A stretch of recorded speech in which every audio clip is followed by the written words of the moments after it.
All right, hello. This is John Krysinsky, Pittsburgh Soccer Now. Once again, welcome to a new episode of Sounding Off on Soccer. We're at the mid-June point, and who would have thought that the Pittsburgh soccer scene would be buzzing and busy this time of year? Usually, it's maybe the Riverhounds, maybe we keep up with our Steel City teams, but now the addition of the Pittsburgh Riveters SC has been quite has really uh, given the Pittsburgh soccer landscape, especially this time of year, a lot of more excitement, added enthusiasm. Obviously, we are coming off of last week, the first time Pittsburgh Riveters took on Steel City FC at Founders Field in Indianola, a um, smaller, atmosphere generally than we've seen at the Highmark Stadium, obviously with the Riverhounds and the Riveters.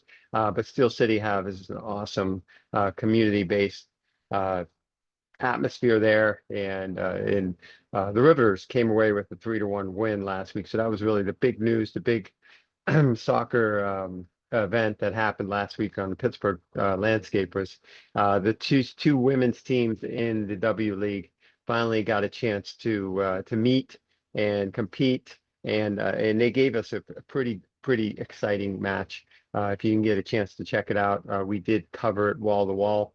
Colton Qureshi, Pittsburgh Soccer Now, was there, had on site coverage as well. Of course, we covered pretty much every Riveters game, home game, and we've been covering Steel City for a number of years now. So that was really a great addition. Of course, the Pittsburgh Riverhounds are plugging through their 2025 campaign. It seems like they're Jekyll and Hyde right now, at least since mid-May. It looks like they kind of got things back in order at the end of May, beating Rhode Island at Rhode Island, but then they came home, lost to Rhode Island in the Jägermeister Cup match.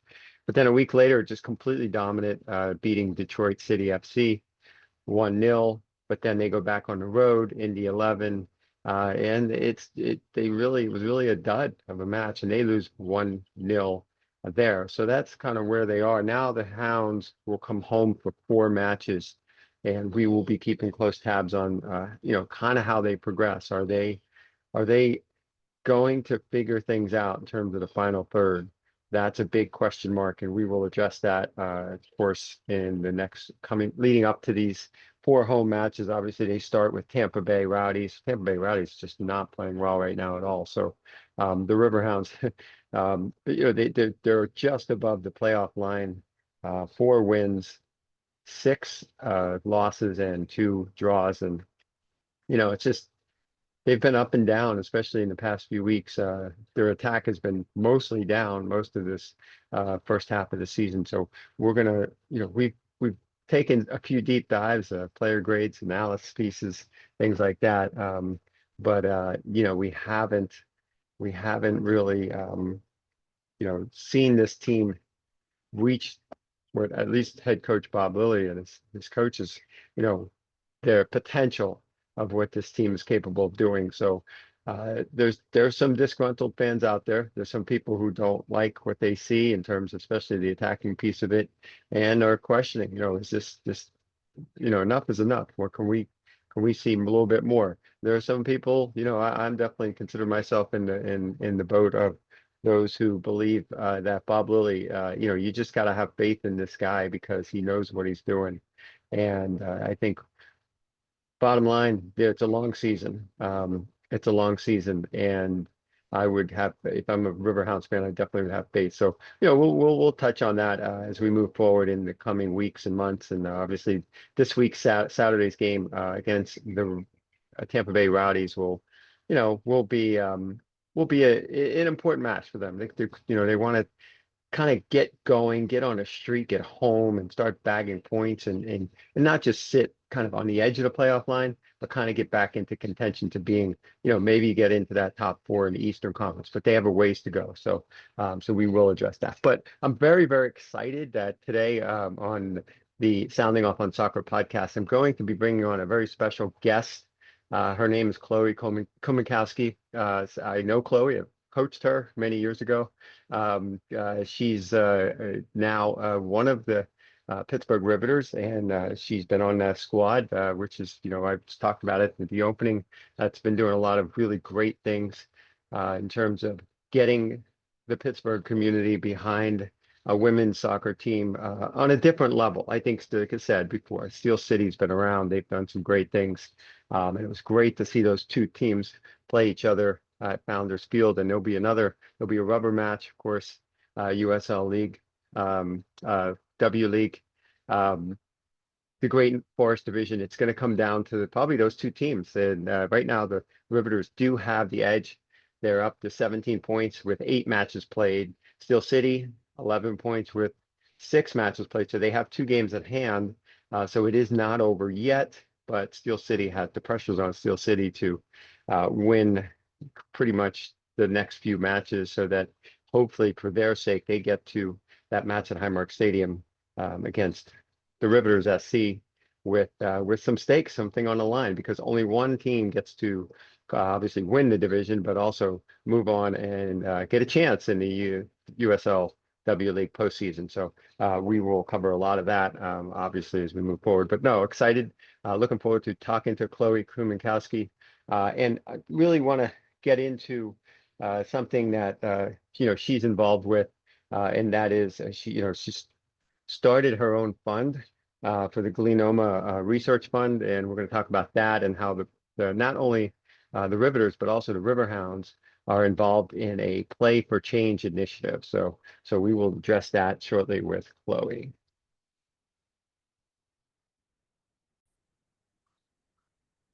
All right, this is John Krysinsky here with Pittsburgh Soccer Now. I'm back with Chloe Kuminkoski. Chloe, first of all, welcome aboard Sounding Off on Soccer podcast. It's great to have you here.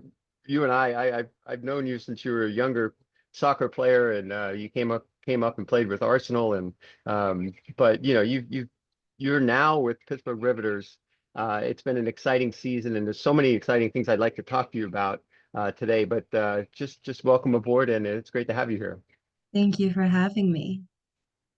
Well, let's get right to it because I'm very excited to talk to you about a couple different things. But one, and I just spoke about this a few minutes ago as I started my podcast, but maybe tell us how you got involved with the Glioma, hopefully I'm saying that correctly, Glioma Research Fund, and your involvement with that, because the Riverhounds and the Riveters are they're getting behind the Play for Change initiative, and it's pretty exciting. It just maybe give us some background on that.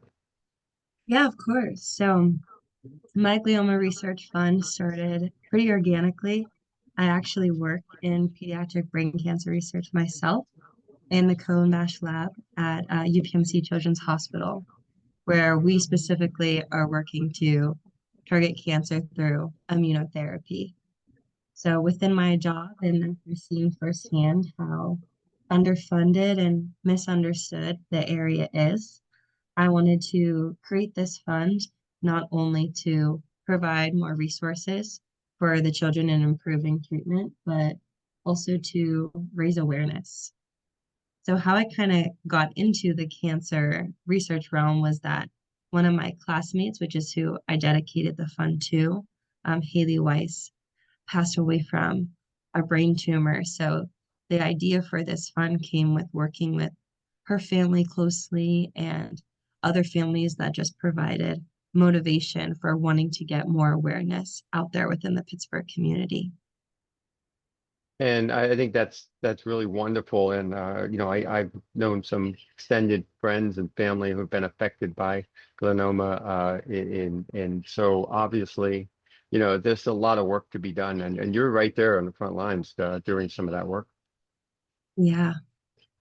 Tell us a little bit about that and how you got involved. Well, let's just, obviously the Pittsburgh soccer community knows you. You excelled at Moon, and that was a very, very special Moon team. So we got to see you play on a pretty big stage at Highmark Stadium a few times. And obviously your soccer career, you went to Loyola in Maryland, and you had a pretty good college career. But just tell us a little bit about yourself in terms of um, how you got to this point, not only as a soccer player, but in your as you're now a graduate of, college grad, and you're working your way towards a career in medicine. Yeah, so I think really everything within soccer kind of shaped this competitive drive that I knew whatever I was going to do career-wise, I wanted it to be competitive and I wanted it to be impactful. So when my mom actually endured breast cancer herself, when I was playing soccer, she was such a pivotal role in me continuing to play. It was really expensive to fund her medical bills, and we didn't really have the means for me to continue playing competitive soccer within the Riverhounds when I was younger. But she was really the one who pushed me to keep going and was my inspiration to go off and want to play college soccer. So that kind of is that twofold of where I kind of came into where I am now with the Riveters and wanting to do two things that I'm passionate about, which is, I mean, I took a year off from soccer after I graduated from Loyola, but I love the game so much. I wanted the opportunity to come and play for this inaugural season of the Riveters and trying to balance that with continuing my passion for medicine and hoping to go on to medical school. Yeah, I have a bunch of questions I definitely want to ask about, the Riveter, sorry, and everything. But no, obviously taking a year off and just what made you want to continue to want to keep playing?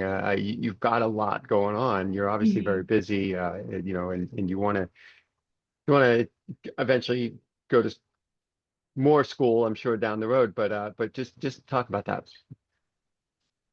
Yeah, so it's really a huge transition once you go Hmm. from being so active every day and playing soccer to really just not doing it anymore. It feels like a part of you is missing within your life. And I bet a bunch of athletes feel this way Hmm. when you're sitting in your job and you're no longer out working on the field. You'll kind of do anything to get back towards that active lifestyle.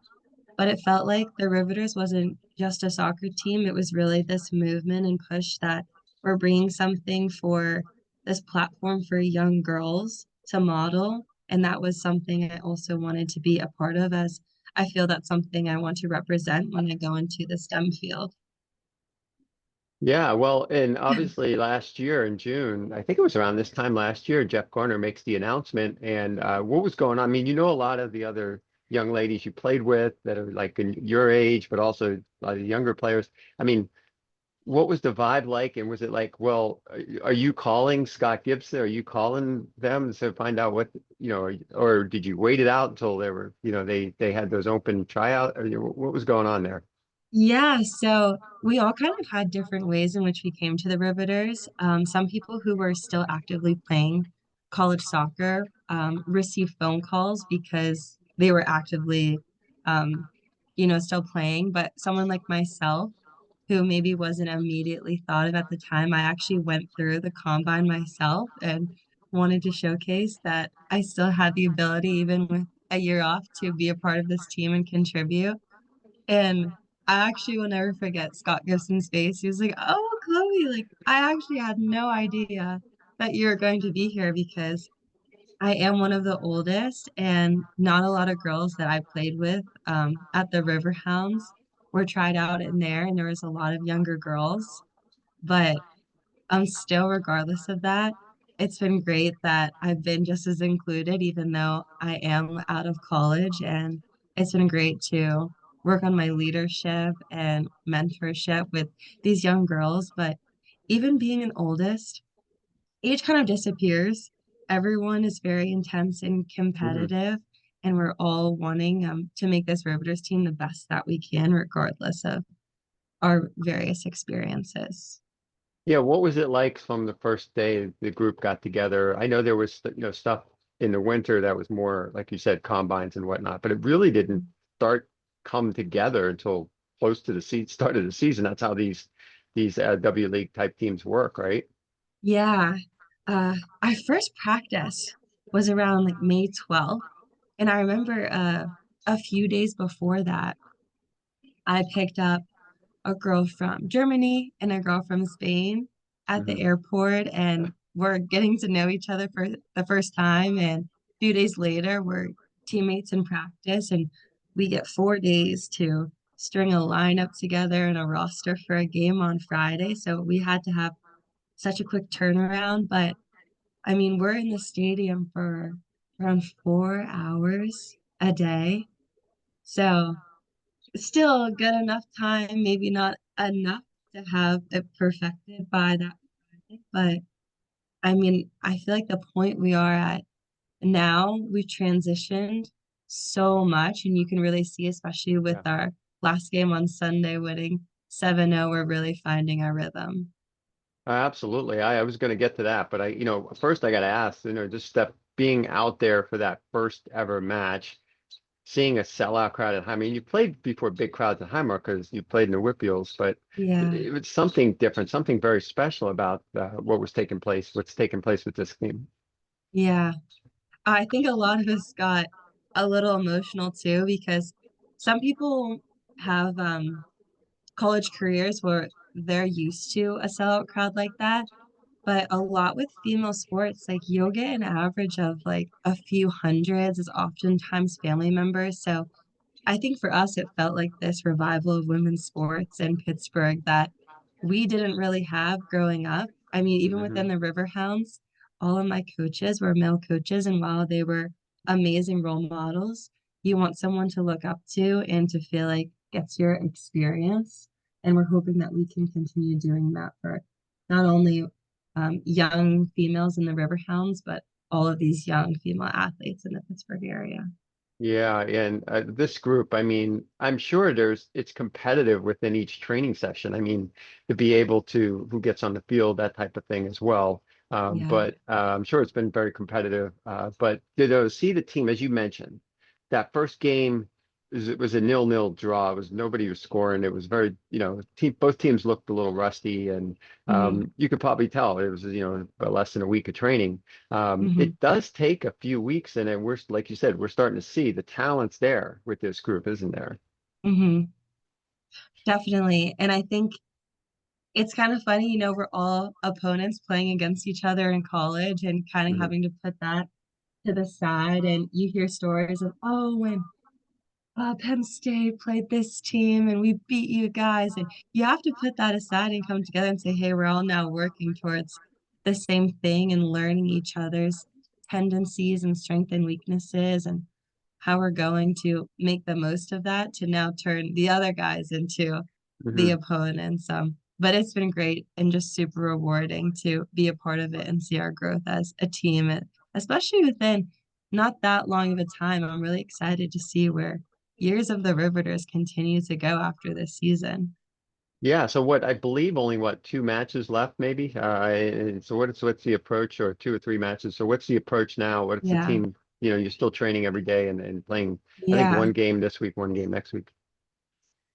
I mean, after this game over the weekend, we're just trying to continue replicating what we know at this point. We have really good wins under our belt, and we're hoping to show maturity within this division as right now we're seen to be on top and looking forward to playoffs. After that, we're just trying to see how far this Riveters team can go. We're playing against teams who have been in this league for many years. And while we're the underdog, I think a lot of us have a lot of experience as soccer players. I'm coming from very competitive schools, and Scott Gibson has experience coaching very competitive and successful teams. So leaning on each other and the coaching staff and just trusting one another as this season progresses.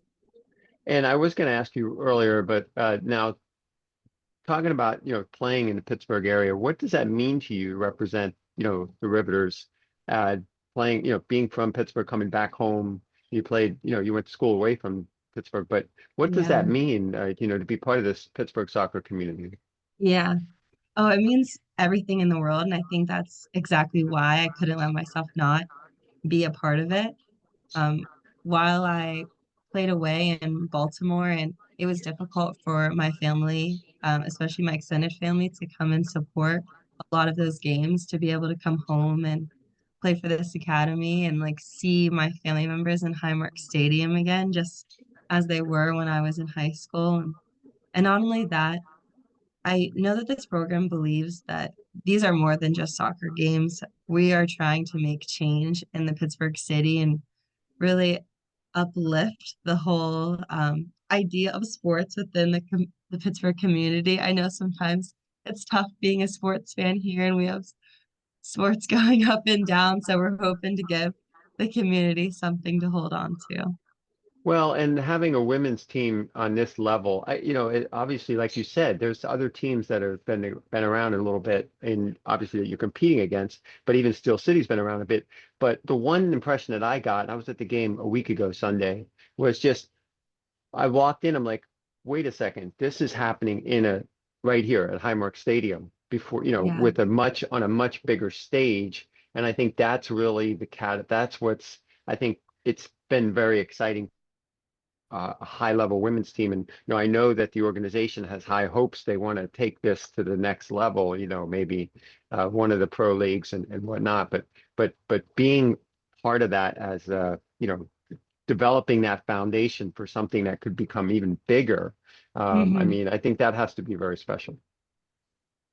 Most definitely. And even to think about within the context of the fund, you have girls from all over who are coming here to not only who aren't from Pittsburgh to come and support Pittsburgh and support this fund and support the community, I think is very special too.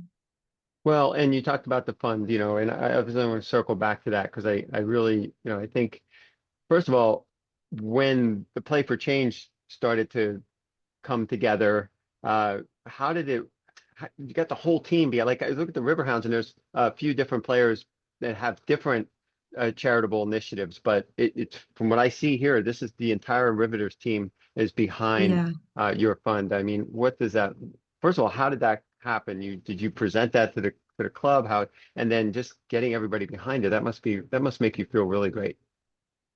Yeah, so when the Riveters season was starting, I actually had this fund ongoing for when I was running half marathons a little bit before the season to also Hmm. help with my fitness coming into the season.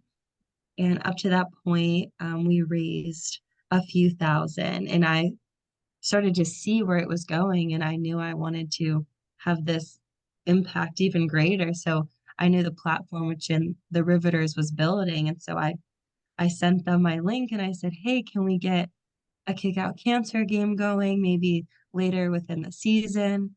And they said, yeah, sure. Like, let's just schedule one of the games and we can just post the link maybe with the QR code up on the screen. And then a few practices later, we're standing in a huddle and some of the media team comes out. They're like, hey, we're about to announce the fund and the charity we're going to be supporting. And I didn't even know at this point that the whole team decided that they were going to be, That's I was amazing. going to be the charity. I was like, I could barely focus on practice that day. I was I just can so imagine. I can excited. imagine.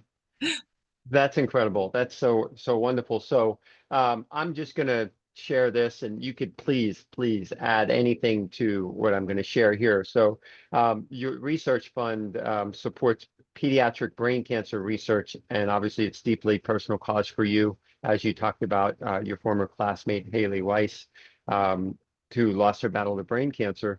And so the way Play for Change works is to purchase tickets for upcoming matches. And now you mentioned the QR code as well. A portion of the proceeds go to, again, the Chloe Kuminkoski Glioma Research Fund. So that's a good synopsis of what it's all about.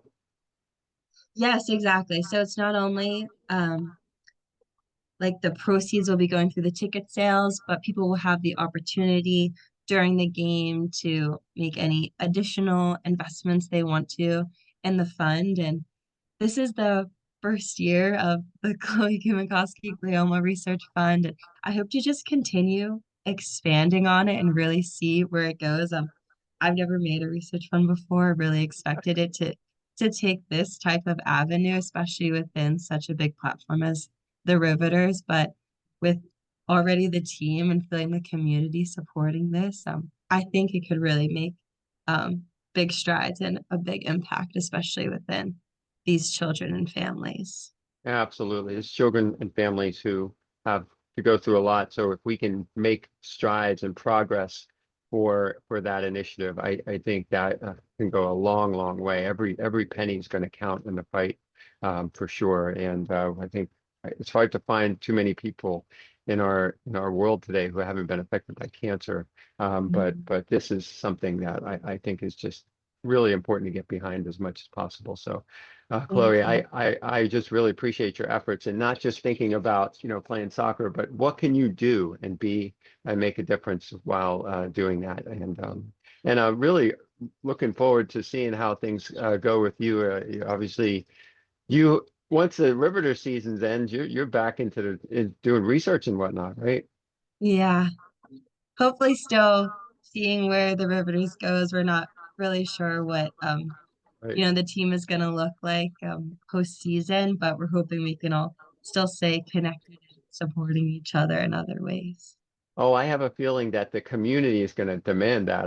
People just can't get enough of it, and it's been the turnout and honestly, our Pittsburgh Soccer Now and a lot of my colleagues that cover the team, they've been getting so much, um, you know, cover people excited.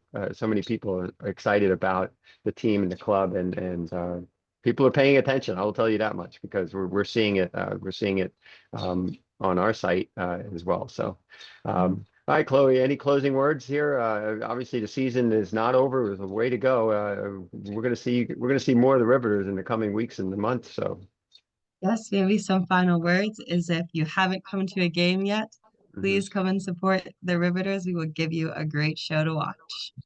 Absolutely. All right. Well, Chloe, thanks again for joining me, and I appreciate it as always. And just appreciate what you're doing so much.